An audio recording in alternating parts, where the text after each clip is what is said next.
Boeing's 737 MAX sent to therapy after FAA finds emotional baggage in fuselage. In a twist that could only happen in a world where AI therapists counsel toasters, the Federal Aviation Administration has declared Boeing's 737 MAX fleet emotionally unfit for flight. The announcement came after inspectors, armed with cutting-edge aeropsychometric scanners, patented by a Silicon Valley startup called EmoJet, detected deep-seated anxiety in the plane's rivets and an identity crisis in its landing gear. The report, titled Turbulence of the Soul, a case study in aluminum angst, claims the 737 MAX has been bottling up trauma since its 2018 and 2019 crashes, compounded by Boeing's corporate corner-cutting and a revolving door of CEOs who keep ghosting it. At a press conference in Seattle, FAA Chief Dr. Sigmund Flyo, no relation, explained, "This plane isn't just a machine, it's a vibe. And that vibe is screaming, I can't even."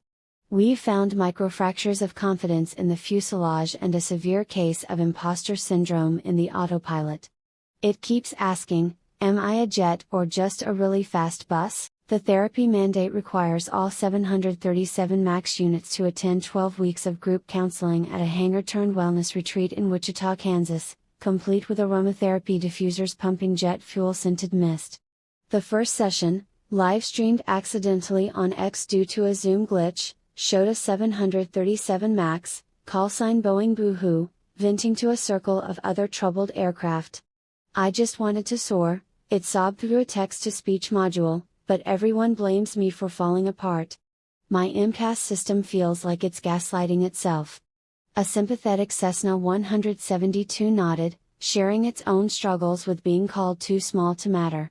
The therapist, a retired Airbus A380 with a PhD in Jungian archetypes, prescribed daily affirmations, "You are enough, even with loose bolts." Passengers, predictably, are livid.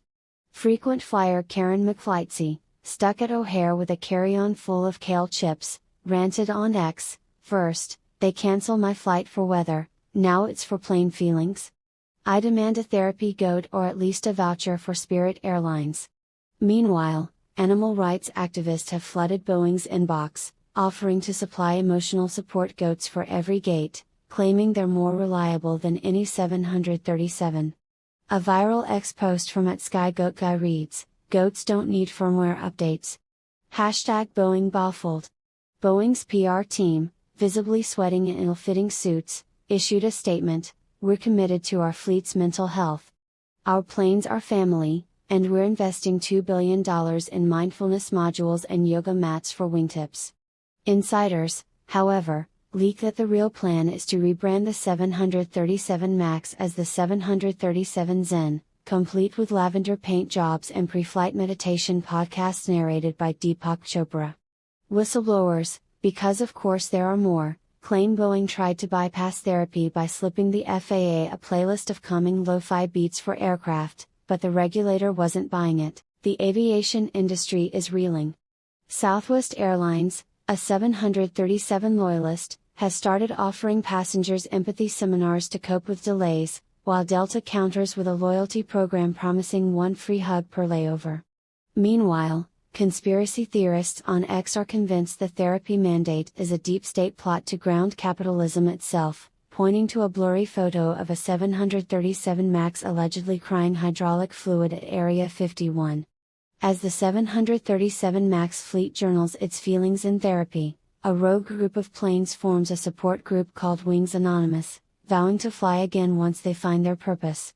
Rumor has it they're planning a breakout to a secret runway in the Nevada desert, where they'll launch a startup airline called Fly Mindful, offering trauma-free flights with complimentary kombucha and no overhead bin fights.